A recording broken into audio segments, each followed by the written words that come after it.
Hello dear students, welcome back to our channel. Welcome back to another video of Madhyamik 2025 English. আজকের ক্লাসে কিন্তু আমরা শুরু করছি আমাদের টেস্ট পেপার সলিউশন। আমি এর আগেই বলেছিলাম যে এবার কিন্তু আমাদের চ্যানেলে আমরা প্রত্যেকটা সাবজেক্টের জন্য টেস্ট পেপার সলভ করা শুরু করব। তা আজকে থেকে আমরা কিন্তু ইংলিশের জন্য টেস্ট পেপার সলভ করা শুরু করে দিচ্ছি। আজকের ক্লাসে আমি এবিটিএ টেস্ট পেপার থেকে সলভ করাবো কোশ্চেন এবং এবিটিএ যে একদম ইংলিশের প্রথম যে সেট আছে, অর্থাৎ এটা খুব সম্ভবত 22 পেজের থেকে আমি সলভটা করাবো। তো চলো আমরা শুরু করি। প্রথমেই এটা কিন্তু একটা দেখার বিষয় রয়েছে যে আমাদের যে কোশ্চেনটা সেটা আমাদের শুরু হচ্ছে 19 পেজ থেকে, ঠিক আছে? অর্থাৎ 19 পেজের আমাদের যে সেটটা আছে আমরা আজকে সেই সেটটা অ্যাটেম্প্ট করব। কিন্তু আমি যেহেতু আজকে গ্রামারটা সলভ করাবো সেই জন্য আমরা চলে যাব হচ্ছে 22 পেজ। আচ্ছা, এখানে একটা জিনিস যেটা দেখার সেটা হচ্ছে প্রথম সেট অফ পেপারে কিন্তু আমি যে দুটো সিন বলেছিলাম এবছরের পরীক্ষার জন্য সবথেকে ইম্পর্টেন্ট, অর্থাৎ কি the snail are the cat, সেই দুটো কিন্তু চলে এসেছে। তাই সেই দুটো কিন্তু একদম ভালো করে রিভিশন করতে হবে, ঠিক আছে? তো এবার আমরা চলে আসবো গ্রামারে। গ্রামারে আমাদের থাকে কিন্তু 20 নম্বর এবং 20 নম্বর কিন্তু অনেকটা মার্কস। এবার এই গ্রামারের মধ্যে আমাদের কি কি থাকে? একটা আমাদের থাকে যে ন্যারেশন চেঞ্জ, ভয়েস চেঞ্জ, এই ধরনের জিনিসগুলো, বা ডিগ্রি চেঞ্জ, এই ধরনের জিনিসগুলো থাকে। ফ্রেজাল ভার্ব থাকে, ফ্রেজাল ভার্বসের ক্লাস আমাদের অলরেডি আগে একটা হয়ে গিয়েছে। এছাড়া প্রপার আর্টিকেল প্রিপোজিশন আমাদের ফিল ইন দ্য ব্ল্যাঙ্কস করতে দেয়। এছাড়া প্রপার ফর্ম অফ ভার্বস আমাদেরকে চুজ করতে হয়। তো আমি এই টপিকগুলোর উপরে আলাদা আলাদা করে কোনো ভিডিও আর নেব না, তার কারণ এগুলো কিন্তু না বহুদিন ধরেই শিখে আসছি। আমি কি করব, প্রত্যেকটা টেস্ট পেপারের গ্রামারের যে পার্টগুলো রয়েছে সেইগুলো সলভ করাবো। শুধু গ্রামার নয়, আরো আনসিন আমি সলভ করাবো, কিন্তু আজকের ক্লাসে আমরা গ্রামারটা নিয়ে ডিসকাস করছি। তো শুরু করা যাক। প্রথমেই আমাদের রয়েছে হচ্ছে কারেক্ট অল্টারনেটিভ দিয়ে ফিলিং দ্য ব্ল্যাঙ্কস, ঠিক আছে? তার মানে আমাদেরকে কারেক্ট ফর্ম অফ ভার্ব ব্র্যাকেটের মধ্যে থেকে বেছে নিয়ে শূন্যস্থানে লিখতে হবে। এবার অনেকের মনে হবে যে আচ্ছা, আমি তো মানেই বুঝতে পারি না, তাহলে আমি কি করে তাহলে কোশ্চেনগুলো সলভ করব? আমি বলবো যে দেখো, সবসময় যে মানে বুঝতে হবে তার কিন্তু কোনো গ্যারান্টি নেই। কেননা এই মানে বোঝার জন্য কিন্তু যথেষ্ট পরিশ্রম করতে হয়। কিরকম? আনসিন বলো বা গ্রামার, এখানে আমাদের তো অনেক আননোন সেন্টেন্সেস থাকে, সেইগুলোতে আমাদের বুঝতে কখন অসুবিধা হয়? যখন আমাদের একটা আননোন ওয়ার্ড সামনে এসে পড়ে, তাই তো? এবারে আননোন ওয়ার্ড তোমার যত কমতে থাকবে, যত তোমার পড়ার অভ্যেস তৈরি হবে। সেটা ইংলিশ গল্পের বই হোক, ইংলিশ নিউজ পেপার হোক, যত আমরা সেগুলো বেশি পড়বো, আমরা প্রতিদিন নতুন নতুন আননোন ওয়ার্ড শিখবো এবং একটা সময়ের পর গিয়ে দেখবো যে সেই আননোন ওয়ার্ডগুলো কিন্তু আমাদের আস্তে আস্তে আর আননোন থেকে নোন হয়ে যাচ্ছে। অর্থাৎ একই ওয়ার্ড আমরা বারবার বারবার করে এনকাউন্টার করছি, একই ওয়ার্ড আমরা বারবার বারবার করে সামনে পাচ্ছি, তখন সেইগুলোর মানে আমাদের মুখস্থ হয়ে যায়। কিন্তু এখন তো সেই খুব বেশি সময় নেই যে এখন এই সময় থেকে আমরা সেই প্র্যাকটিসটা শুরু করব। সেটা একদম প্রথম থেকে করতে হয় এবং এখন আমাদের হাতে সেই সময়টা নেই। তাই আমরা কি করব, আমরা একটু বুদ্ধি প্রয়োগ করব এবং একটু বুদ্ধি খাটিয়ে খাটিয়ে আমরা চেষ্টা করব কিভাবে আমরা কোশ্চেনগুলোকে সলভ করতে পারি। আর যারা বুঝতে পারে অলরেডি, তাদের জন্য তো কোনো অসুবিধাই নেই। তো আমরা শুরু করছি। প্রথমে আমাদের বলছে, আমরা 4 এর কোশ্চেনটা করছি, ঠিক আছে? বলছে 15 গ্লোবাল হেলথ রিডার্স ড্যাশ, ব্র্যাকেটের মধ্যে রয়েছে ইনক্লুডেড আর ইনক্লুডিং 3 ফ্রম ইন্ডিয়া। এবার আমাদেরকে বুঝতে হবে যে ইনক্লুড মানেটা কি। ইনক্লুড মানে হলো কোনো কিছুর সঙ্গে যুক্ত করা বা একসঙ্গে একত্র করে নেওয়া। এবার প্রথমে বলছে 15 গ্লোবাল হেলথ লিডার্স, মানে 15 জন কোন রকম একটা লিডারের কথা বলছে এবং তার সঙ্গে আরো 3 জন রয়েছে ইন্ডিয়া থেকে। তাহলে এখানে ইনক্লুড তো হবে না, ইনক্লুডেড মানে করা হয়েছিল তাও হবে না। তাহলে এখানে বাকি থাকছে একটাই অপশন, সেটা কি? সেটা হলো ইনক্লুডিং। আমরা জানি যে কোনো কিছু যখন আমরা আরো একসঙ্গে যুক্ত করে নিই তখনই আমরা কি বলি? ইনক্লুডিং, মানে এটার সঙ্গে ওটাও আছে, এরকম বোঝাতে আমরা একটাই শব্দ ব্যবহার করি, সেটা হচ্ছে ইনক্লুডিং। তাহলে প্রথম আমাদের যে কোশ্চেন, যে শূন্যস্থান, তার আমাদের আনসার কি হয়ে গেল? ইনক্লুডিং।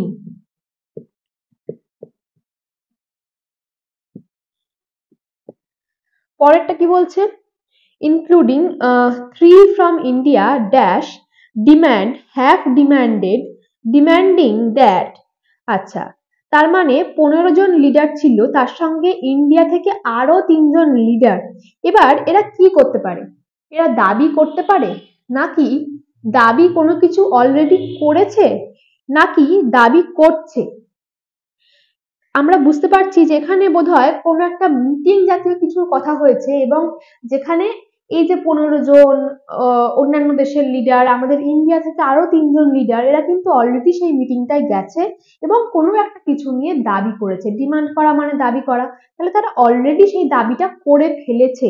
তাহলে যখন রিসেন্ট পাস্টে আমাদের কোনো কিছু করা হয়ে থাকে, তখন সেটা আমাদের কোন ফর্ম হয়ে যায়? Past participle form. তাহলে সেকেন্ডের ক্ষেত্রে আমাদের কিন্তু ডিমান্ড বা ডিমান্ডিং হবে না, আমাদের উত্তর হয়ে যাবে কি? Have demanded. কারণ তারা খুব সদ্য অতীতেই কিন্তু ঘটনাটা ঘটিয়েছে, তারা কোনো একটা মিটিং জাতীয় কিছু বা কনফারেন্স জাতীয় কিছু অ্যাটেন্ড করেছে, এবং যেখানে তারা কোনো কিছুর একটা দাবি জানিয়েছে, এবং এটা প্রচুর আগেকার কথাও নয়, এমন নয় যে তারা এই মুহূর্তে দাবি করছে বা তারা করে চলেছে, তারা করেছে। তাই আমাদের এখানে কি হয়ে গেল? Have demanded. তারপর কি হলো? 15 global health leaders including 3 from India have demanded that, এবার তাদের দাবিটা কি সেটা এখানে বলা রয়েছে, that fossil fuel industry interest be kept out of climate negotiations. Their call dash comes has come coming ahead of a United Nations climate change conference.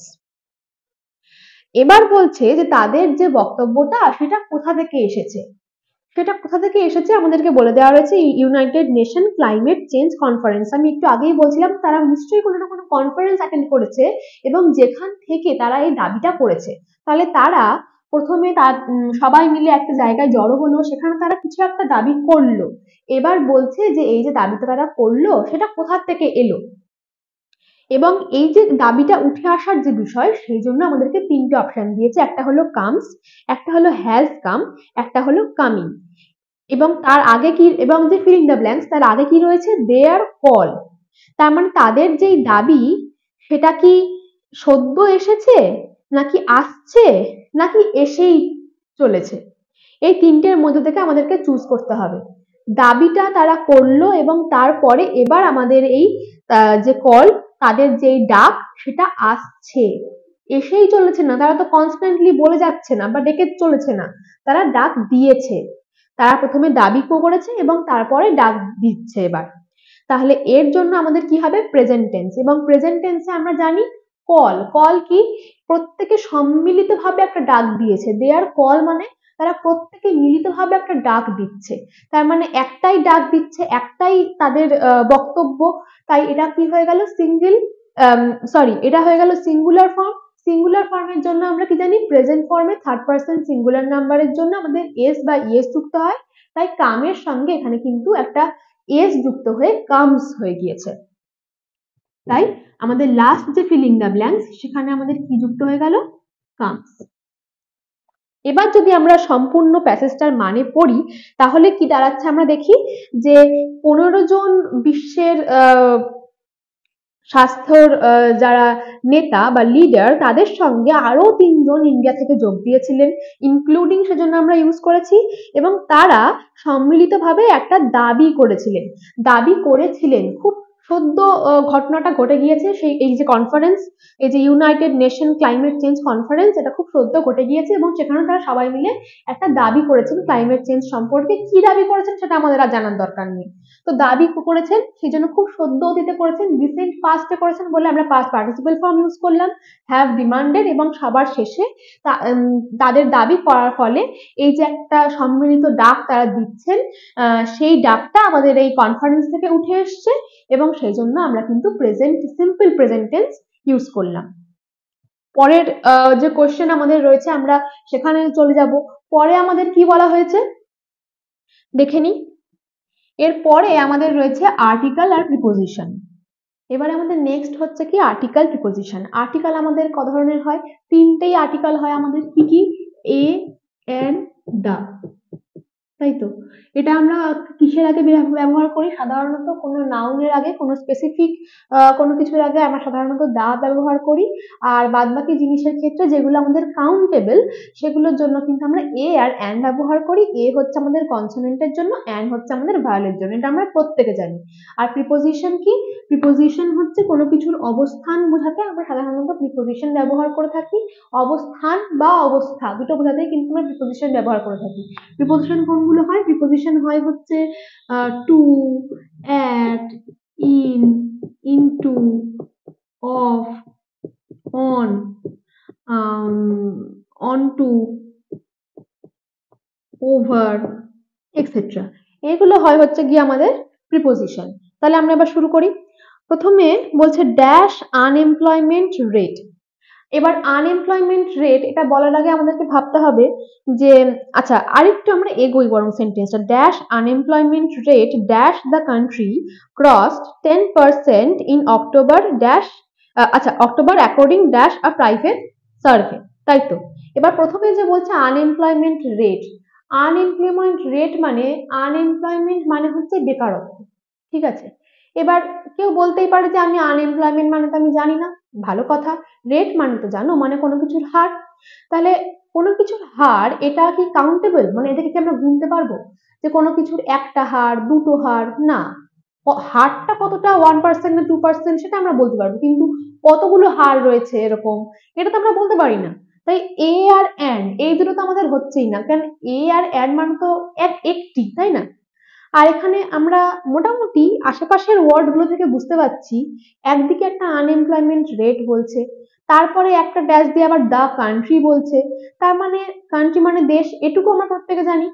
তাহলে কোনো দেশের কোনো কিছুর একটা রেট বা কোনো কিছু একটা হার নিয়ে কথা বলছে না এখানে পার্টিকুলারলি, তাহলে আমাদের এখানে একটাই পার্টিকুলার টপিকে কথা হচ্ছে, তো এই আনএমপ্লয়মেন্ট রেট এটা নিয়ে গোটা সেন্টেন্সে আমাদের কথাটা বলছে তো। তাহলে এই স্পেসিফিক যেই হয়ে যাচ্ছে সেই জন্য আমরা প্রথম ইউজ করব একটা আর্টিকেল, কি সেটা হয়ে যাবে দা। এবার আমরা বসিয়ে দেখি তো সত্যি সত্যি মানেটা দাঁড়াচ্ছে কিনা। দা আনএমপ্লয়মেন্ট রেট, হ্যাঁ হচ্ছে তো। আমরা পার্টিকুলারলি বেকারত্বের হার নিয়ে কথা বলতে চাইছিলাম এবং সেই জন্য আমরা কিন্তু আগে দা ইউজ করলাম। এরপর কি বলছে, dash the country cross 10% in October according dash a private survey. এতক্ষণে আমরা বুঝে গেছি যে কোনো একটা দেশের আনএমপ্লয়মেন্ট রেট নিয়ে আমাদের কথা বলা হচ্ছে। এই যে আমি বললাম যে দেশ এর আনএমপ্লয়মেন্ট হার, এর এর দেশের, তাই তো? দেশ এর, দেশ এর, তা দেশ ইংলিশ তো আমাদের এখানে দেওয়া রয়েছে দ্য কান্ট্রি, কিন্তু সেই দেশেরই যে সেটা বোঝানোর জন্য আমাদের এই এর ইংলিশ তো আমাদেরকে লিখতে হবে, তাই না? মানে এই আনএমপ্লয়মেন্ট রেটটা যে সেই দেশের সেটা বোঝানোর জন্য তো আমাদের কোনো একটা প্রিপোজিশন লাগবে। প্রিপোজিশনের মধ্যে আমরা কি জানি যে অফ, অফ মানে কি এর না, অনেকটা পজেসিভ প্রিপোজিশনের মতন কাজ করে না? অফ দিস মানে এটার, অফ দ্যাট মানে সেইটার, সেরকমই দেশ এর বোঝানোর জন্য আমরা কি করব, অফ দ্য কান্ট্রি। তাহলে আমাদের সেকেন্ড যে ব্ল্যাঙ্ক সেখানে আমাদের কি বসে যাবে, প্রিপোজিশন বসবে এবং সেটা কি হয়ে যাবে, অফ। তাহলে আমরা আবার পড়ে দেখি যে আমাদের মিলছে কিনা। The unemployment rate of the country crossed 10% in October according dash a private survey. এবার আমাদের আর একটাই ফিলিং দ্য ব্ল্যাঙ্কস রয়েছে এবং এখানে আমরা কি দেখছি যে অ্যাকর্ডিং এর পর যে ড্যাশ রয়েছে তারপর কি রয়েছে, এ প্রাইভেট সার্ভে বলাই রয়েছে, অর্থাৎ একটা আর্টিকেল এ আমাদের অলরেডি রয়েছে। তাহলে এর আগে আমরা আরো একটা আর্টিকেল তো বসাতে পারবো না, তাই তো? তাহলে এখানে আমাদের আরো একটা প্রিপোজিশনই বসবে। অ্যাকর্ডিং এর সঙ্গে সব সময় কিন্তু একটাই প্রিপোজিশন হয়, সেটা কি, অ্যাকর্ডিং টু। আমরা প্রত্যেকে এই জিনিসটা মনে রাখবো, অ্যাকর্ডিং টু, ঠিক আছে? এটা হচ্ছে একটা পার্টিকুলার ফ্রেজ, অ্যাকর্ডিং টু। এই ফ্রেজটা আমরা প্রচুর জায়গায় ইউজ হতে দেখি, সরি, অ্যাকর্ডিং টু এই ফ্রেজটা আমরা প্রচুর জায়গায় ইউজ হতে দেখি এবং এই পার্টিকুলার ফ্রেজের যে মানে সেটা হচ্ছে যে কোনো কিছু অনুসারে। আমরা লাস্ট একটা কথা দেখতে পাচ্ছি, প্রাইভেট সার্ভে। সার্ভে মানে আমরা জানি যে কোনো কিছু সম্পর্কে একটা গবেষণা বা একটা সমীক্ষা যাকে বলা যায়। তো according to a private survey, এখানে সার্ভে অনুসারে এই কথাটা বোঝানোর জন্য আমাদের অ্যাকর্ডিং টু ইউজ হচ্ছে।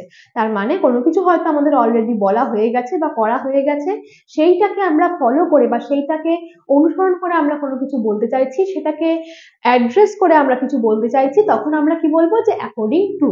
তাই অ্যাকর্ডিং টু ফ্রেজ আমরা সবসময় মনে রাখবো, তাই অ্যাকর্ডিং এর সঙ্গে কিন্তু সব সময় টু বসবে। তাই আমাদের লাস্ট ফিল দ্য ব্ল্যাঙ্কস হয়ে গেল হচ্ছে টু। তাহলে হয়ে গেল আমাদের 5 নাম্বার কমপ্লিট। এবারে আমরা আচ্ছা আমাদের 5 এর এ কমপ্লিট হয়েছে, ঠিক আছে? 5 এর এ ছিল এটা।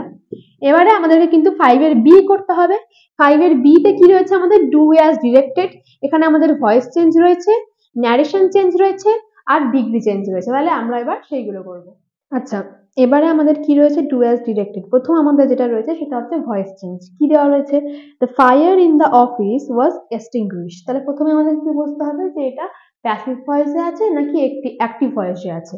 আচ্ছা, এক্সটিংগুইশড মানে আমি বলে দিই, এক্সটিংগুইশড মানে হচ্ছে নেভানো। ঠিক আছে, তার মানে এখানে অফিসে বলা হয়েছে যে অফিসের আগুনটা নেভানো হয়েছিল।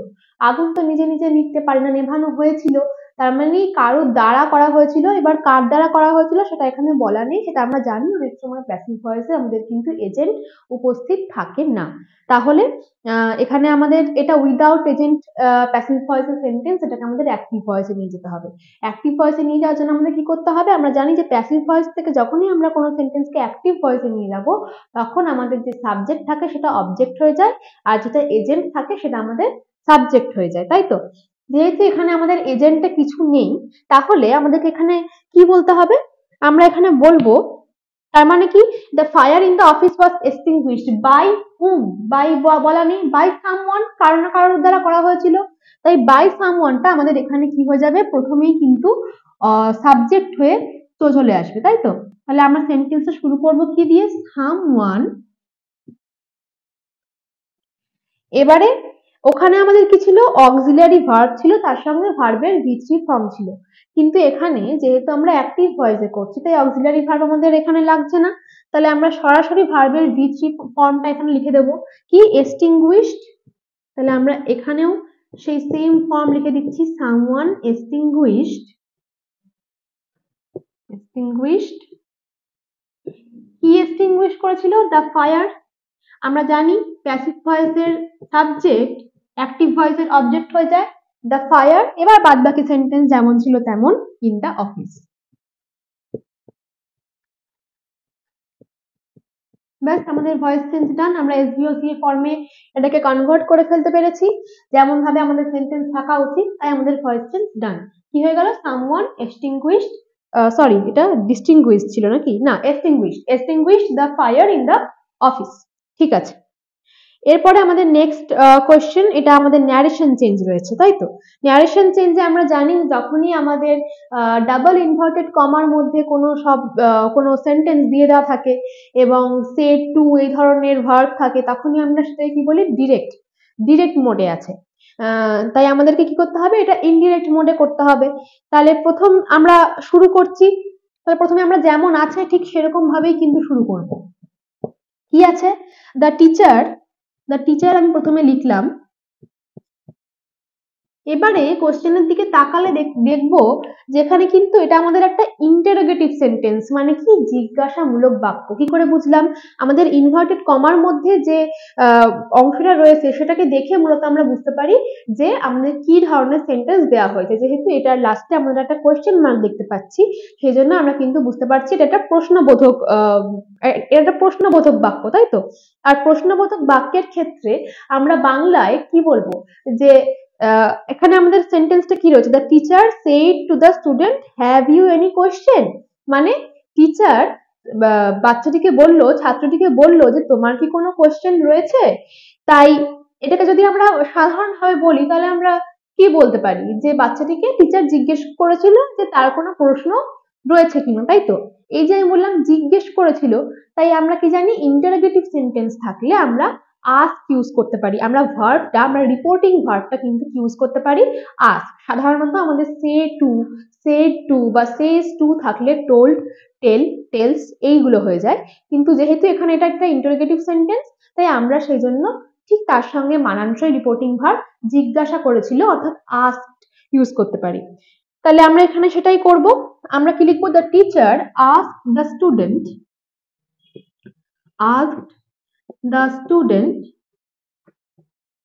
এবারে আরো একটা জিনিস লক্ষ্য করার রয়েছে, কি, আমাদের ইন্টারোগেটিভ সেন্টেন্স শুরু হচ্ছে কি দিয়ে, হ্যাভ দিয়ে ওয়াজ দিয়ে, এই ধরনের বাক্য দিয়ে, ডু, ডিড, ডব্লিউএইচ এই ধরনের বাক্য দিয়ে কিন্তু আমাদের সাধারণত ইন্টারোগেটিভ সেন্টেন্স শুরু হয়।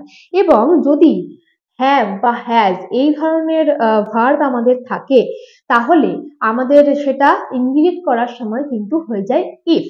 তাহলে এখানেও আমরা ঠিক একই রকম ভাবে কি লিখবো, the teacher asked the student, have আমরা লিখবো না, হ্যাভ এর জায়গায় আমরা কি লিখছি, if he had, if he had any question,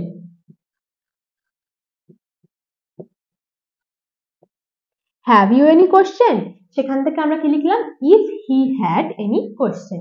had কেন করে দিলাম, এখানে had কেন করলাম, আমরা জানি রিপোর্টিং ভার্ব আমাদের যে ফর্মে থাকবে, আমাদের এই মেইন ভার্বটাকেও কিন্তু আমাদের সেই ফর্মে ট্রান্সফার করে দিতে হবে। রিপোর্টিং ভার্ব আমাদের পাস্ট ফর্মে ছিল, তাই এখানেও আমরা কিন্তু হ্যাভ না করে করলাম হ্যাড। আর যেহেতু আমাদের সেন্টেন্স হ্যাভ দিয়ে শুরু হচ্ছিল, তাই আমরা তার জায়গায় কি লিখলাম, ইফ। তাই আমাদের যে লিঙ্কার সেটা আমাদের কি হয়ে গেল, ইফ। তাহলে আমাদের উত্তর কি হয়ে গেল, the teacher asked the student if he had any question. তাহলে moving on to the next question, আমাদের লাস্ট যেটা রয়েছে সেটা কি, সেটা হচ্ছে আমাদের ডিগ্রি চেঞ্জ। আচ্ছা, ডিগ্রি চেঞ্জ আমাদের কিসের হয়, ডিগ্রি আমাদের কিন্তু অ্যাডজেক্টিভের হয়, পজিটিভ, কম্পারেটিভ, সুপারলেটিভ। পজিটিভ মানে হচ্ছে একা, যেটা একার কোনো কোয়ালিটি সেটা হচ্ছে পজিটিভ ডিগ্রি। কম্পারেটিভ কি, যখন দুজনের মধ্যে তুলনা করছি সেটা হয়ে গেল কম্পারেটিভ ডিগ্রি। আর সুপারলেটিভ কি, যখন অনেকের মধ্যে তুলনা হচ্ছে সেটা হয়ে গেল কি, সুপারলেটিভ ডিগ্রি। সুপারলেটিভ ডিগ্রি আমরা কি করে বুঝি, শেষে ইএসটি থাকে। কম্পারেটিভ ডিগ্রিতে অ্যাডজেক্টিভের শেষে আমাদের আর থাকে, আর পজিটিভ ডিগ্রি শেষে থাকে না। তাহলে এখানে আমাদেরকে বলেছে পজিটিভ ডিগ্রিতে চেঞ্জ করতে হবে, কিন্তু আমাদের কি ডিগ্রিতে দেওয়া আছে সেটা যদি আমরা জানতে চাই, তাহলে কি, the Ganga is the longest river in India.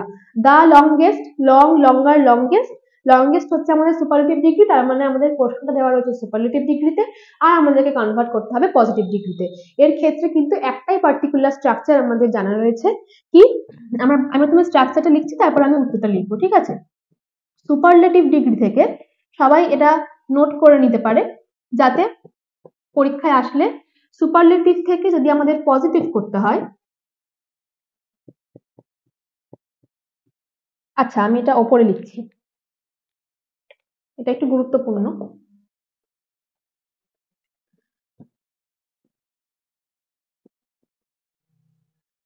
এটা নোট, হ্যাঁ, এটা হচ্ছে নোট। কি, সুপারলেটিভ থেকে আমরা কিসে করব, পজিটিভে। তখন আমাদের স্ট্রাকচারটা কেমন হবে সেন্টেন্সের, প্রথমে লিখবো নো আদার, প্লাস লিখবো হচ্ছে কমন নাউন,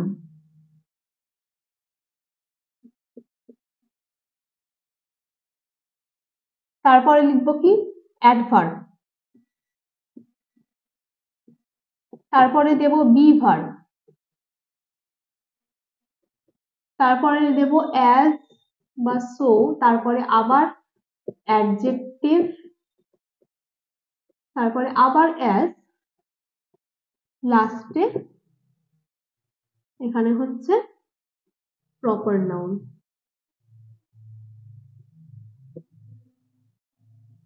এই হচ্ছে আমাদের স্ট্রাকচার। ঠিক এই স্ট্রাকচারটা আমরা যদি ফলো করি, তাহলে কিন্তু আমরা সুপারলেটিভ ডিগ্রি থেকে পজিটিভ ডিগ্রিতে কনভার্ট করে ফেলতে পারবো। তাহলে আমরা দেখি এখানে আমাদের কি আছে, আমরা আবার তাহলে নো আদার দিয়ে এখানে আমাদের উত্তরটা শুরু করব। কি লিখলাম, নো আদার। এরপরে আমি কি লিখতে বলেছি, কমন নাউন। কমন নাউন আমাদের এখানে কি আছে, কিসের তুলনা আমাদের এখানে আমরা করছি, নদী। তাহলে গঙ্গাটা হচ্ছে আমাদের প্রপার নাউন, নদী হচ্ছে বা রিভার হচ্ছে আমাদের কমন নাউন। তাহলে আমি এখানে কমন নাউন বসিয়ে দিলাম, নো আদার রিভার। অ্যাডভার্ব বলতে আমাদের এখানে সেরকম কিছু নেই, আমি এখানে বাদ বাকি যেটা রয়েছে, রিভার ইন ইন্ডিয়া, সেটাই লিখে দিলাম, ঠিক আছে। আচ্ছা, রিভার ইন ইন্ডিয়া লিখে দিলাম। তারপরে আমি কি বলেছি, বি ভার্ব দেব। বি ভার্ব আমরা দেখতে পাচ্ছি আমাদের যে সেন্টেন্স দেওয়া রয়েছে সেটা আমাদের দেওয়া রয়েছে প্রেজেন্ট টেন্সে, তাই আমরা এখানে প্রেজেন্ট টেন্সেও বি ভার্ব ইউজ করব, কি, ইজ।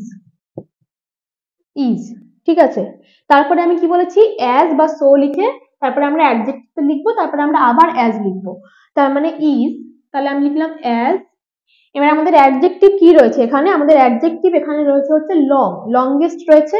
লংগেস্ট এর পজিটিভ ফর্ম হচ্ছে লং, তাহলে আমি এখানে লং লিখলাম, অ্যাজ লং, দিয়ে আবার আমরা লিখবো হচ্ছে অ্যাজ। তারপরে আমরা কি লিখবো, প্রপার নাউন। প্রপার নাউন আমাদের এখানে কি রয়েছে, দা গঙ্গা লিখে দিলাম। প্রপার নাউন মানে নির্দিষ্টভাবে কোনো কিছুর নাম, কোনো স্থান, কোনো যে কোনো দ্রষ্টব্য কিছুর নাম, দা গঙ্গা। আর আমরা কি জানি, লাস্টে ব্র্যাকেটে আমাদেরকে আরেকবার ভার্বটা লিখে দিতে হয় এটার সঙ্গে ম্যাচ করে। তাহলে দা গঙ্গা ব্র্যাকেটে ইজ হয়ে গেল। তাহলে আমাদের পজিটিভ ডিগ্রিতে আমরা ট্রান্সফর্ম করে দিলাম। কি হয়ে গেল, no other river in India is as long as the Ganga ব্র্যাকেটে ইজ। এই হয়ে গেল আমাদের ডিগ্রি চেঞ্জ। এরপরে আমাদের রয়েছে হচ্ছে ফ্রেজাল ভার্ব। তাহলে আমরা এবার সেগুলো করে নিই। এই পর্যন্ত আমি যেগুলো বললাম সেগুলো কিন্তু আমি আশা করছি সবার কাছে ক্লিয়ার হয়েছে। যে নোটটা আমি বললাম সেটা সবাই নোট করে নেবে, আর বাদবাকি জিনিসগুলো আমি এক্সপেক্ট করবো প্রত্যেকেই বুঝতে পেরেছে। এবার আমরা মুভ করছি ফ্রেজাল ভার্বে। ফ্রেজাল ভার্বের ক্লাস কিন্তু আমাদের আগে হয়ে গিয়েছে, তাই আমরা খুব তাড়াতাড়ি ফ্রেজাল ভার্বের ক্লাসটা, ফ্রেজাল ভার্বের পার্টটুকু কমপ্লিট করে নেব। আচ্ছা, তো এই তিনটে শব্দ আমাদেরকে দিয়ে দেওয়া হয়েছে এবং এই লিস্ট দিয়ে দেওয়া রয়েছে, বলা রয়েছে এখান থেকে আমাদেরকে উপযুক্ত ফ্রেজাল ভার্ব চুজ করে এখানে লিখতে হবে, তাই তো? এবার এই যে দুটো ফ্রেজাল ভার্ব, এই যে দুটো শব্দ রয়েছে এবং এর ফ্রেজাল ভার্ব কি হবে সেটা কিন্তু আমি আগের দিনের ক্লাসে বলে দিয়েছি। তাই এই দুটো শব্দের যে কোন আনসারটা সঠিক হবে সেটা কিন্তু আমি এখন বলবো না, আমি মানেটা বলে দিতে পারি। ইনভেস্টিগেটিং মানে তদন্ত করা, আর রিজেম্বলস মানে তাকে প্রতিফলিত করা, ঠিক আছে? তো আমি এই দুটোর ফ্রেজাল ভার্ব আমি বলবো না, তাহলে দুটো আমাদের এখান থেকে বাদ হয়ে গেল। আর একটা আমাদের নতুন, সেটা হচ্ছে হেট মানে ঘৃণা করা। হেটের ফ্রেজাল ভার্ব আমাদের কি হয়, লুক ডাউন আপন। আমাদের দেওয়া রয়েছে, আমরা দেখতে পাচ্ছি লুক ডাউন আপন। তাহলে আমরা এখানে লিখে দেব। আর যেহেতু এটা আমাদের একদম প্রেজেন্ট ফর্মেই রয়েছে, তাই আমাদের এখানে ভার্বের ফর্ম চেঞ্জ করার কোনো প্রয়োজন নেই। আমরা সরাসরি লুক ডাউন আপন লিখে দিলেই আমাদের সেন্টেন্সটা কমপ্লিট হয়ে যাবে। তাহলে আমাদের আজকের পুরোপুরি গ্রামারের সেকশনটা কমপ্লিট হয়ে গেল। লাস্ট যেটা আমাদের বাকি রয়েছে সেটা কিন্তু আমাদের আনসিন পড়লে তবে আমরা উত্তর করতে পারবো।